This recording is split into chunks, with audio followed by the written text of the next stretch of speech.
Assalamualaikum warahmatullahi wabarakatuh. Hari ini kita kembali belajar pembelajaran daring. Nah, hari kemarin kita sudah belajar mengenai gaya magnet, gaya gravitasi, perbedaan kolase, mozaik, dan montase, serta menjelaskan keragaman ekonomi yang ada di Indonesia. Nah, hari ini kita akan belajar mengenai tema 7, subtema 3, pembelajaran 4, 5, dan 6. Jadi anak-anak ibu jangan cepat bosan ya dengan pembelajaran daring ini. Kita sama-sama berdoa semoga secepatnya kita bisa belajar tatap muka. Nah, kemarin kita sudah belajar aktivitas ekonomi yang ada di Indonesia. Nah, yang selanjutnya ini ada di bidang pertambangan. Kekayaan alam di Indonesia juga terkandung di perut bumi, yaitu berupa barang tambang. Di wilayah Indonesia terdapat barang tambang minyak dan gas atau migas, serta barang tambang non-migas. Contoh barang tambang non-migas antara lain emas, perak, tembaga, batu bara, biji besi, nikel, aluminium, intan, pasir besi, dan bauksit. Potensi barang tambang ini hendaknya dikelola dengan optimal. Bagi kemakmuran rakyat, barang tambang bersifat tidak dapat diperbaharui sehingga perlu dieksplorasi dengan bijak.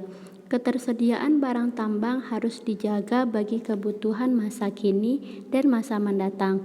Selain itu, perlu dicari sumber daya alam alternatif agar sumber daya alam tidak lekas punah. Selanjutnya, aktivitas ekonomi di bidang industri. Industri merupakan usaha mengubah bahan mentah menjadi bahan setengah jadi atau menjadi bahan jadi. Bahan mentah bersumber dari sumber daya alam. Adanya aktivitas industri dapat meningkatkan nilai dan kualitas suatu barang. Aktivitas industri dapat dilakukan oleh perorangan, kelompok, maupun badan usaha. Contoh industri di Indonesia antara lain industri otomotif, konveksi, elektronik, sepatu dan sendal, ban, pengalengan ikan, minuman dan makanan, serta pupuk. Lalu ada aktivitas ekonomi di bidang perdagangan. Potensi alam tiap-tiap daerah di Indonesia itu berbeda-beda. Ada yang kaya potensi alam, ada juga yang miskin potensi alam. Nah, fenomena ini dipengaruhi oleh kondisi geografis tiap-tiap daerah. Akibatnya, tidak setiap daerah mampu menghasilkan barang yang dibutuhkan masyarakat. Untuk mengatasi masalah ini, berkembang aktivitas perdagangan.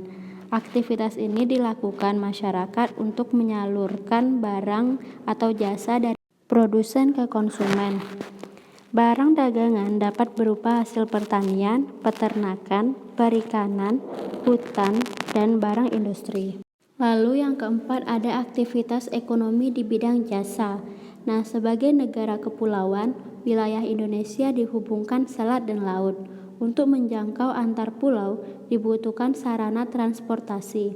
Di Indonesia, sarana transportasi meliputi transportasi darat, udara, dan laut. Tidak hanya itu, untuk menjalin komunikasi juga diperlukan sarana komunikasi. Kedua sarana ini menunjukkan aktivitas ekonomi masyarakat di bidang jasa.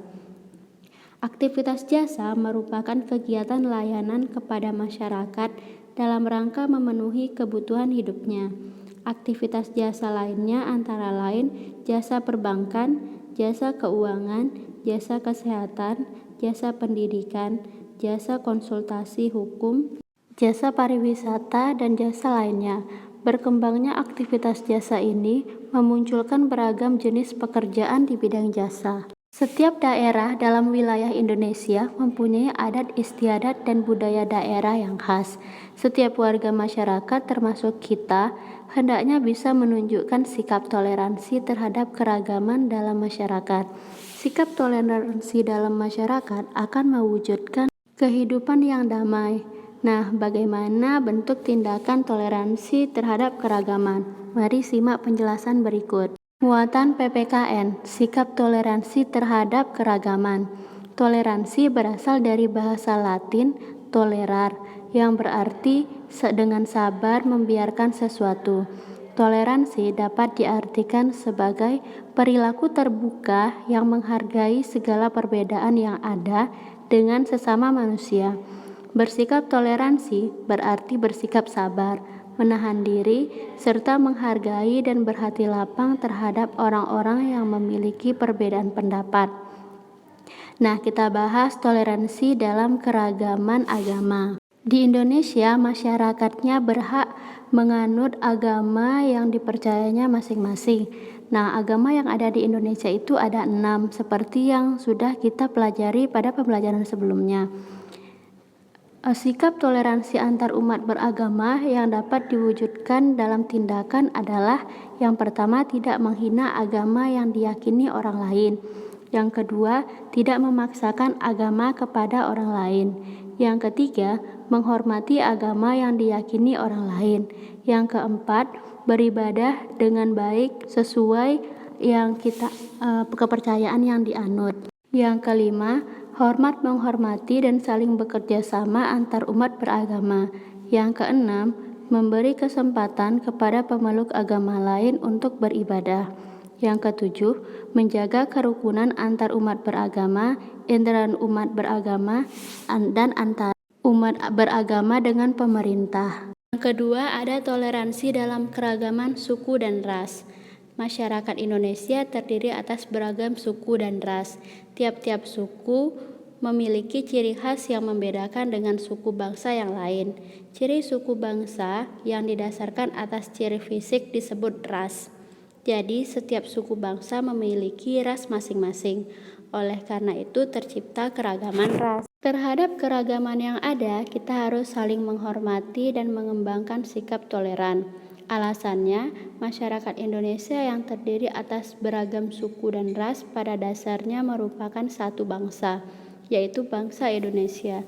Jadi, dengan sikap toleransi antar suku dan ras, diharapkan akan terjalin persatuan dan kesatuan bangsa sehingga dapat memperkokoh NKRI.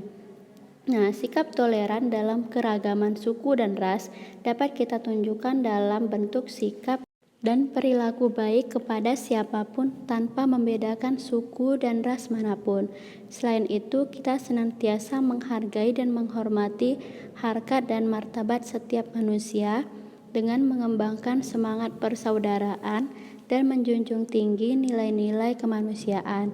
Dalam pergaulan sehari-hari, kita harus bisa menerima suku-suku dan ras bangsa lain. Yang ketiga, toleransi dalam keragaman sosial budaya. Indonesia terdiri atas berbagai daerah. Tiap-tiap daerah dihuni oleh masyarakat Indonesia yang memiliki kehidupan sosial dan budaya sendiri-sendiri. Oleh karena itu, di Indonesia terdapat keragaman sosial budaya. Keragaman sosial budaya merupakan kekayaan bangsa Indonesia yang tidak ternilai harganya dan diwarisi oleh nenek moyang sejak zaman dahulu. Jadi, sebagai generasi penerus bangsa, kita harus mengembangkan berbagai bentuk warisan sosial dan budaya. Caranya dengan bersikap toleran demi mempertahankan keanekaragaman sosial budaya dalam bentuk tindakan seperti berikut. Yang pertama, bangga terhadap kebudayaan dalam negeri. Yang kedua, menyaring budaya asing yang masuk ke Indonesia.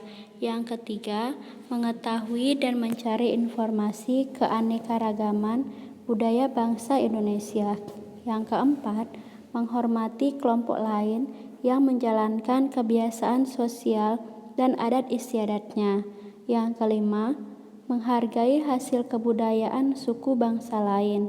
Yang keenam, mempelajari dan menguasai seni budaya sesuai minat dan kesenangannya. Terakhir, melestarikan dan mengembangkan berbagai jenis seni tradisional seperti seni tari, seni musik, dan seni pertunjukan. Yang keempat, toleransi dalam keragaman gender dan mengembangkan kesetaraan gender. Tuhan telah menciptakan manusia dalam dua jenis, yaitu laki-laki dan perempuan. Setiap orang hendaknya memiliki kesadaran gender, yaitu kesadaran atas konsep yang meletakkan kedudukan, fungsi, dan peran antara laki-laki dan perempuan dalam masyarakat sejajar. Laki-laki dan perempuan dapat bekerja sama dalam melakukan pembangunan nasional dan menciptakan harmoni sosial. Sebagai contoh, laki-laki dan perempuan dapat mengambil peran yang berguna bagi sesama manusia lainnya. Anak laki-laki dan perempuan memiliki tanggung jawab yang sama untuk menjaga kebersihan dan kerapian tempat tinggal. Siswa perempuan juga memiliki kesempatan yang sama untuk menjadi ketua kelas seperti halnya siswa laki-laki. Keragaman gender dapat menjadi kekuatan bagi bangsa Indonesia. Apabila masyarakat Indonesia menyadari bahwa setiap manusia memiliki hak dan kewajiban dan tanggung jawab yang sama. Adapun sikap yang dapat dikembangkan dalam menghormati keragaman tersebut adalah: yang pertama, tidak membeda-bedakan laki-laki dan perempuan dalam berteman. Kemudian, memberikan hak yang sama antara laki-laki dan perempuan. Yang ketiga, tolong-menolong tanpa membedakan jenis kelamin. Tapi bukan berarti anti boleh dekat-dekat ya dengan teman lawan jenisnya laki-laki, karena dalam agama kita hal tersebut tidak diperbolehkan. SBDP. Nah, pada semester 1 kita sudah membuat praktek kolase dan mozaik.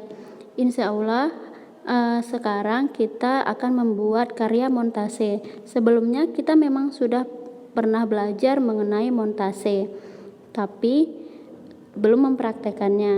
Nah, cara membuat montase itu yang pertama menentukan tema karya, misalnya tentang keragaman budaya Indonesia. Yang kedua, buatlah rancangan karya montase pada selembar kertas.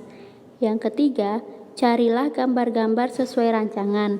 Gambar-gambar tersebut dapat kamu peroleh dari buku bekas, majalah, atau koran bekas. Yang keempat, guntinglah gambar-gambar yang sudah kamu peroleh. Yang kelima, rekatkan potongan gambar-gambar pada kertas sesuai rancangan.